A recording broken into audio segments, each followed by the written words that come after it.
Hi guys, कैसे हैं आप लोग। और मैं तो ठीक हूँ। आशा करती हूँ कि आप लोग भी ठीक ही होंगे। आज बहुत दिनों के बाद मैं वीडियो बना रही हूँ। मौर्य काल से संबंधित है ये।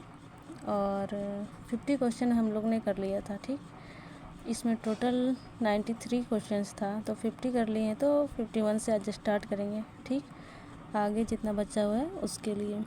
चलिए, 51 का है, मौर्य नरेश के बारे में निम्न में से कौन सा कथन सही है।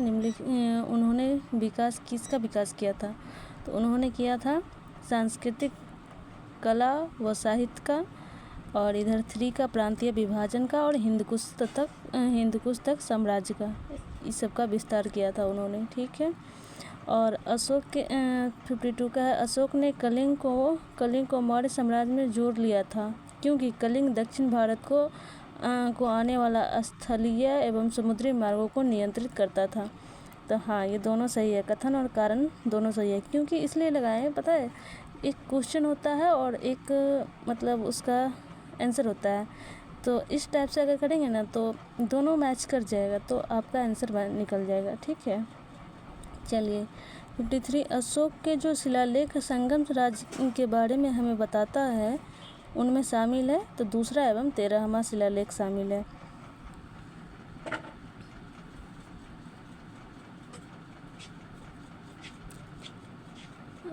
उसके बाद है, अशोक के राज्यादेशों के अनुसार धार्मिक निष्ठा और अपेक्षा जनता के मध्य सामाजिक समरसता अधिक महत्वपूर्ण थी।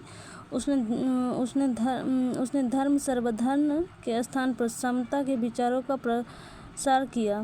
तो दोनों सही है। ठीक, ये होगा। निम्नलिखित में से किस राज्य में अशोक के व्यक्तिगत नाम अशोक को उल्लेखित किया गया है। तो मास्की अभिलेख में किया गया है। और इसका है 56 का, निम्नलिखित वक्तव्यों में कौन सा एक वक्तव्य अशोक के प्रस्तर स्तंभों के बारे में गलत है। तो ये स्थापत्य संरचना के भाग हैं। ये स्थापत्य संरचना के भाग नहीं है, यही गलत है। श्रीनगर की स्थापना किस मौर्य शासक ने की थी। तो ये अशोक ने किया था। तो उत्तरापथ जो कहते हैं वो तक्षशिला को कहते हैं, दक्षिणापथ कहते हैं सुवर्णगिरी को कहते हैं, अवंती राष्ट्र कहते हैं उज्जैनी को, प्राची पूर्वी प्रदेश पाटलिपुत्र को कहते हैं। ठीक है। 59 का है, किस ग्रंथ में शूद्रों के लिए आर्य शब्द का प्रयोग हुआ है। तो अर्थशास्त्र में हुआ है। शूद्रों के लिए आर्य का प्रयोग जो हुआ है वो अर्थशास्त्र में हुआ। अशोक ने अपने राज्याभिषेक के 4थे वर्ष में निग्रोध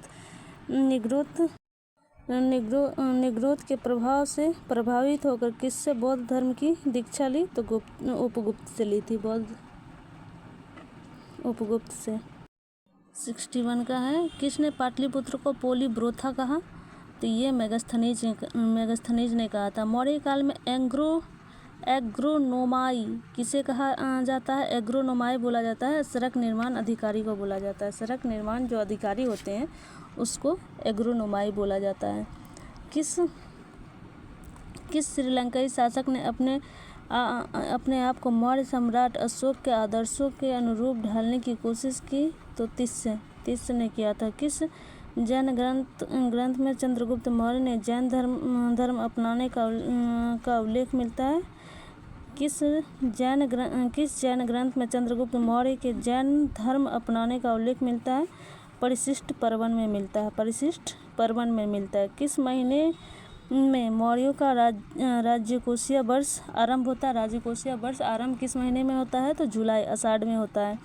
निम्नलिखित में से किन दक्षिण भारतीय जातियों का उल्लेख अशोक के शिलालेख में किया गया है। तो ये किया गया है चोल का, पांड्य का, सातीय पुत्र का, और इधर ये केरल पुत्र का किया गया है। अशोक के बारे में जानने के लिए सबसे महत्वपूर्ण स्रोत क्या है। शिलालेख है। अशोक के काल में कौन सी लिपि दक्षिण भारत में प्रवर्तित हुई थी। तो ये ब्राह्मणी प्रवर्तित हुई थी। अशोक का अभिलेख भारतीय उपमहाद्वीप के बाहर भी पाया गया है। निम्नलिखित में से किस देश में यह पाया गया है। तो अफगानिस्तान में पाया गया है। अफगानिस्तान में पाया गया। 71 का है, अत्यंत पॉलिश किए गए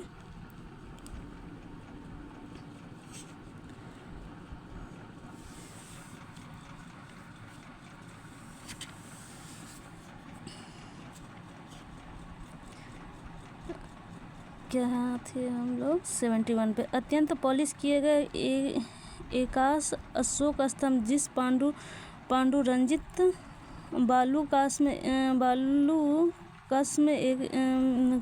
कस के एकल टुकड़ों में दक्षित किए गए थे, उसे साधारणतः कहाँ की खदानों से निकाला गया? ये मिर्ज़ापुर के समीप चुनार से निकाला गया। भारतीय लिखने की कला नहीं जानते, यह किसकी उक्ति है? तो ये मेगास्थनीज की उक्ति है। भारतीय लिखने की कला नहीं जानते, ये किसकी उक्ति है? मेगास्थनीज की उक्ति है। किस मौर्य सम्राट ने एक विदेशी राजा सीरिया के एंटियोकस प्रथम से अंजीर, शराब और दार्शनिक को भारत भेजने का आग्रह किया था? ये बिंदुसार किया था। अशोक द्वारा कलिंग पर चढ़ाई की जानकारी के लिए कौन सबसे महत्वपूर्ण स्रोत है? तो 13वां बृहत शिलालेख है। बिंदुसार की मृत्यु के समय अशोक किस प्रांत का गवर्नर था? तो उज्जैन का गवर्नर था। किस शिलालेख में अशोक ने घोषणा की है कि सारी प्रजा मेरी संतान है? तो पृथक कलिंग शिलालेख में कौन सी घोषणा युद्ध और अहिंसा के प्रति अशोक के आंतरिक दुख को स्पष्ट करता है? तो कलिंग का पृथक शिलालेख।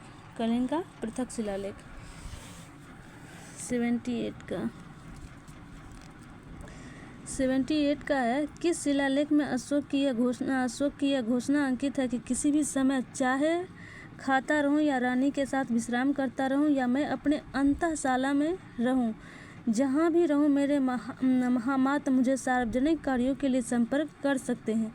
तो ये छठे शिलालेख में बताया गया है। निम्नलिखित में कौन आरोही क्रम में मौर्य प्रशासन के अधिकारी का नाम बताता है? तो ये बताता है प्रादेशिक, रजुक और युक्तक बताता है। विशिष्ट क्या है? तो बेगारी है। विशिष्ट जो है वो बेगारी है।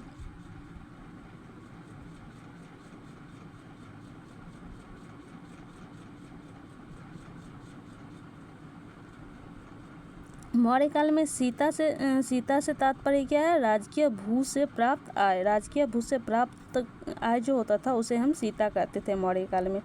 निम्नलिखित में से मौर्य कला का सबसे अच्छा नमूना कौन है? तो स्तंभ है। सबसे अच्छा नमूना जो था वो स्तंभ है। 83 का कहाँ से प्राप्त अभिलेख से मौर्य काल में अकाल सूखा जैसी देवी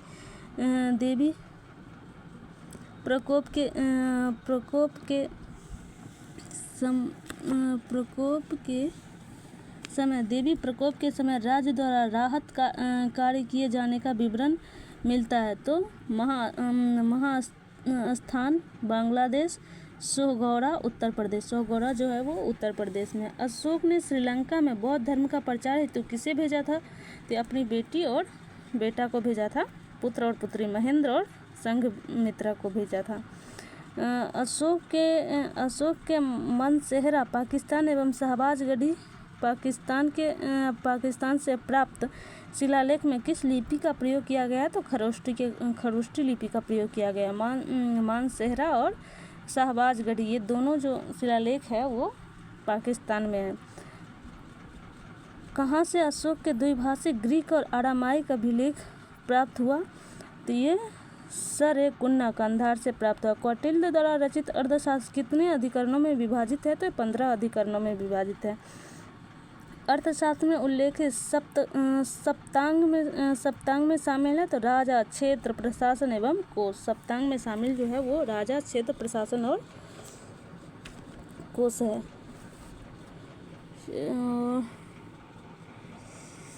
89 का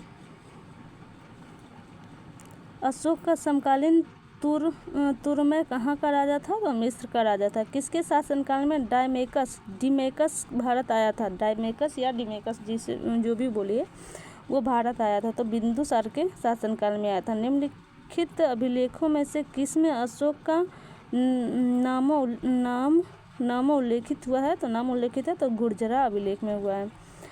92 का है किस बौद्ध मूल ग्रंथ में मौर्य सम्राट अशोक का विवरण शामिल है? तो महावंश में है। निम्नलिखित में से किस उभारदार मूर्ति शिल्प शिलालेख में अशोक के प्रस्तर रूप चित्र के साथ रानियों अशोक, राजा अशोक उल्लेखित है। तो ये कंगन हल्ली में है, ये कंगन हल्ली में। 93 क्वेश्चन हो गया।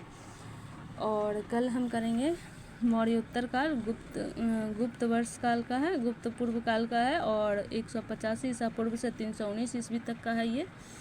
और कल इसका करेंगे। और इसमें टोटल क्वेश्चन जो है वो 72 है। और कल मैं ये पूरा 72 का 72 करवा दूँगी, ठीक है। 10 मिनट का है। और अगर आप लोग इसको लाइक करेंगे तो हम पहले भी बता चुके हैं, देख रहे हैं इतना मोटा है, और इसको पूरा हम करवा सकते हैं। तो अगर आप लोग चाहें तो मैं इसे करवा सकती हूँ। और जितना भी हो सके इसे अपने फ्रेंड लोग के पास भेजिए। लाइक सब्सक्राइब जो भी आप लोग को करना होगा आप इसे कर दें। और कुछ ज़्यादा क्या बोलूँगी मैं। चलिए, देखने के लिए धन्यवाद। बाय। Bit of